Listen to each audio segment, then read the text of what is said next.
Welcome to Psych Waves, where we review emerging and current holistic treatments in psychiatry while learning to better understand the workings of our own minds. I'm your host, Dr. Teresa Anderson, owner and practicing psychiatrist at the Anderson Clinic in Cincinnati, Ohio. Today is our third podcast in the series Elephants in the Room. You know, all the stuff that's right there that nobody wants to talk about. Today we're talking about medication side effects, the good, the bad, and the ugly. What medication side effects should we worry about, and what can we white knuckle through until they get a little bit better? Today we're mainly talking about newer generation psychiatric medications today. Otherwise, we'd be here until sometime early next week. Also, just as an FYI, this talk is for educational purposes only. Please do not take this as medical advice. Even though I am a physician, I'm not necessarily your physician. So you want to talk to your doctor or your prescriber about the medications that you're taking if you have any concerns. That being said, I'm going to share a little story with you. Several years ago, my mom found out that she had high cholesterol. As per any typical primary care visit, the first recommendation was a change to her diet and exercise routine, but since the majority of the problem in cholesterol is usually hereditary, her doctor also decided to put her on a statin. It's a pretty traditional cholesterol-lowering medication. Very quickly, she became exhausted. She said her brain felt foggy. She was lying around all the time. She said she felt like her whole body hurt, like she'd run a marathon even though she didn't have enough energy to get her regular household chores completed. They told her it could be a side effect of starting any medication to just wait it out, and that's what she did. She waited another 2 weeks until she could barely move. She thought she had the flu, but she had no upper respiratory or GI symptoms. She could barely walk to the car when my dad took her to the emergency room. When they ran blood tests, her kidneys were failing because her muscles were in active breakdown. They call it rhabdomyolysis. Luckily, they caught it quickly enough, hydrated the hell out of her, and stopped the statin. My brother, who'd already moved out of town by that point and didn't know that she'd ever been on a statin or ever had any problems like that, and his primary care put him on a medication for high cholesterol, and guess what? This guy, who is a bodybuilder and has more black belts than I have pairs of shoes, started barely being able to move. Sound familiar? We spoke about what was going on, and I told him to speak to his doctor immediately, and that's just medications for physical ailments. It's really so important to always speak freely with your physician, but as we know, life and schedules get in the way sometimes, and on the mental health side of things, gosh, sometimes we have a 3 to 6 month waiting list, so direct and immediate conversation may not be readily achievable. I get that. And then if you go down the whole WebMD rabbit hole, you're automatically going to assume that you're dying, so that's not helpful either. So hopefully, whenever you start a medication, your doctor or prescriber will review the medication side effects with you thoroughly, or at least the common ones. But as we all know, bodies are different, and what worked miraculously for one person could wind up being another person's nightmare. To err on the side of safety, if you experience a side effect that wasn't reviewed when you were initially prescribed the medication that you're taking, please message the doctor or nurse in the patient portal or call or leave a message with the front desk. Very frequently, it'll be a nothing burger, but just on the off chance, better safe than sorry, right? So, what are the common side effects of some of the medications that we prescribe? I'll break it down by category of drug, most commonly prescribed, and speak about the most frequent ones, the annoying ones that you may or may not be able to tolerate, and then the ones you need to run to the ER with and do not pass go for. Some of the newer antidepressant classes, like the SSRIs, the selective serotonin reuptake inhibitors, like Lexapro and Zoloft, that mainly focus on serotonin. You have your SNRIs, that like Cymbalta and Pristiq, that focus on both serotonin and norepinephrine. And your oddball, like Wellbutrin, which is in a class by itself, that works on dopamine and norepinephrine. A common side effect of initiation of a lot of the medications frequently include GI upset, whether nausea, vomiting, diarrhea, or constipation. It's not surprising given you have more serotonin receptors in your gut than you do in your brain. These tend to be pretty self-limiting or over in a few days to a week, so if you can treat it symptomatically, you can kind of white knuckle your way through it. Fair warning though, they may recur every time your dose gets increased if you do increase the dose. Other slightly annoying side effects include the feeling like you're being overly caffeinated, headache, dizziness, tremors. The unfortunate side effects may include weight gain and decreased libido, up to including the point of not being able to orgasm. Sadly, these side effects are frequently dosage dependent, and if you have them now at a lower dose, they're only going to get worse the higher the dose you go. In terms of sexual dysfunction, having a slightly lower libido than at baseline may not be a huge deal breaker for a lot of folks, especially considering the symptoms that they're having without the medication. It may require that you make intimacy more intentional, like you schedule it, or it may mean that the length of foreplay needs to increase before sexual activity. If it's to the point where you could absolutely care less about whether or not you ever have sex again, or no matter what you do, orgasm just absolutely becomes an impossibility, switching up your meds or adding a baby dose of Wellbutrin or Viagra may do the trick. There are also some newer medications specifically formulated for the female anatomy that have come out since I've been in training, but that would be a better discussion to have with your OB-GYN. Never stop or change your medications without first consulting your physician. In terms of weight gain, the antidepressant class messes with your glucose metabolism, so some folks can combat this by decreasing their overall carbohydrate intake, not necessarily to like keto diet levels, but just lower than their typical baseline, or increasing the amount of weight training and aerobic exercise they do. Increasing your muscular activity is going to be the main way to shunt glucose into your muscle cells instead of having the sugar hang out in your bloodstream and wreak havoc when it's at too high levels. That's part of the reason pre-diabetics and diabetics have their hemoglobin A1C checked regularly, because it can give you a good measure of not only what sugar is doing in your bloodstream right this very second, like what your levels have been, but also it can provide you a good 6-month average of what your sugars have been running, because it's a percentage of glucose that has attached itself to your red blood cells themselves that are floating around in your bloodstream. Some the SNRIs and Wellbutrin may cause elevated blood pressure or heart palpitations because of their norepinephrine activation. And when you hear norepinephrine, read adrenaline in your mind. When you have atypical depression and you're sleeping too much and you're eating too much, it's a great energy boost to get you up and going in the morning, but in some cases it may activate you a little too much. So the scary possible side effect of taking antidepressants is serotonin syndrome. It's characterized by shivering, muscular tension or rigidity, diarrhea, nausea, vomiting, spiking of fever, especially when no upper respiratory symptoms are present, and seizures if left untreated, possibly death. Please, please, please make sure that your doctor knows everything that you're taking, whether you're being prescribed a medication for other medical problems, or you're taking an over-the-counter supplement, herbal, or straight up using an illicit substance. Migraine medication in combination with antidepressants is a very common cause, usually under the classification of migraine abortives, anything essentially ending in triptan, as well as taking antidepressant along with the herbal over-the-counter St. John's wort. Honestly, you can be genetically predisposed to having it, and if you're at higher doses of a specific antidepressant medication, or if you're taking more than one, which is not an uncommon thing when doctors are treating very resistant forms of depression and PTSD, it still puts you at higher risk.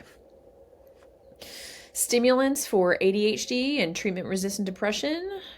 Side effects frequently include feeling jittery, anxious, overly caffeinated, and they can decimate your sleep if you take them too late in the day. But they can also cause a decreased appetite, elevate your blood pressure, cause heart palpitations, and vasoconstriction, which is not great in people who are at a higher cardiovascular risk for heart attack, stroke, certain autoimmune diseases, and vascular insufficiency.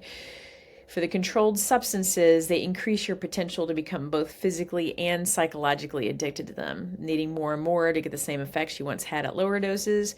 This is why it's really important to speak with your physician about the appropriateness of taking like a brief drug holiday. What these do is they reset your receptors before continuing to increase the med. It resets your sensitivity. I sort of liken it to people taking time off drinking for Lent, and then when you start drinking again, you kind of hit pretty hard. In withdrawal of these medications, it's important to note that you may recognize cognitive slowness, an increase in appetite, a decrease in energy, and even in mood in some folks. In some cases of treatment-resistant depression, especially in the elderly, we tend to be more prone to prescribe stimulants in order to get all the varieties of your metabolism up and running.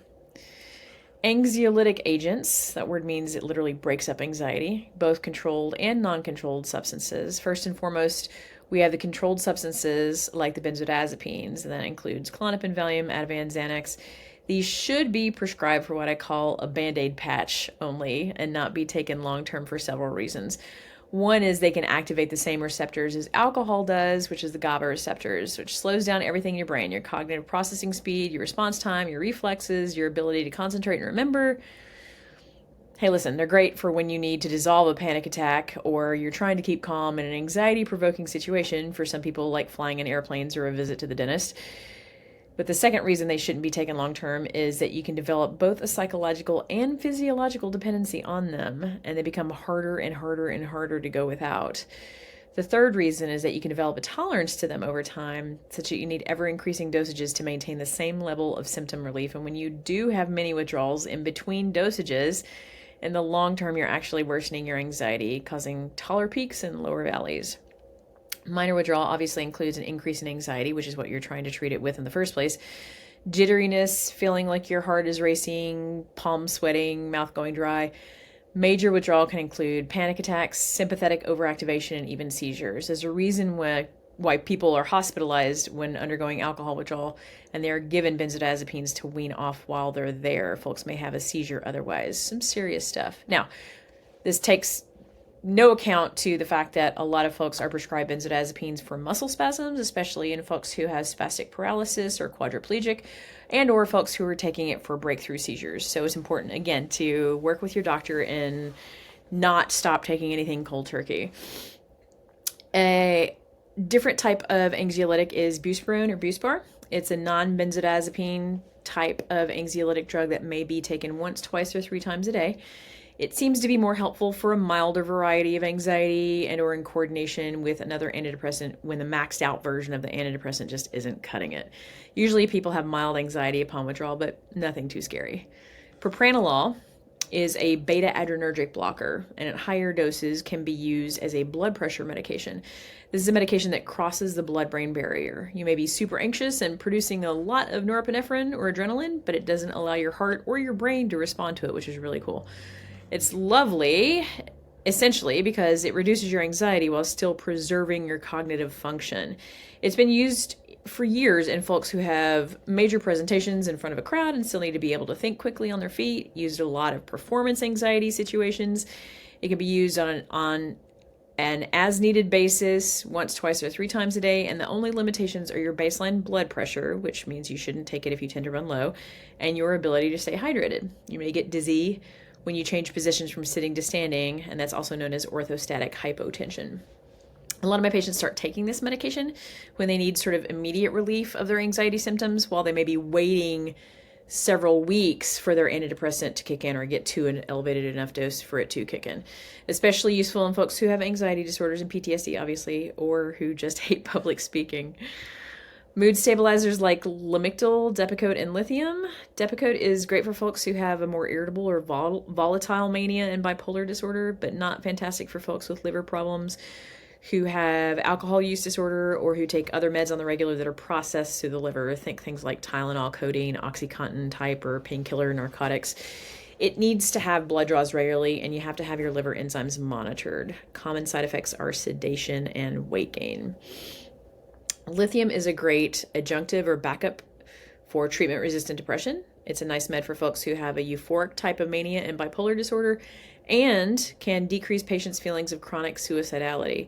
It's not great for people who have thyroid dysfunction, not great for people who have kidney dysfunction, or for people who take NSAIDs, the non-steroidal anti-inflammatory drugs like ibuprofen or naproxen on the daily, since it's one of the few drugs that's actually processed through the kidneys instead of the liver. The NSAIDs are too.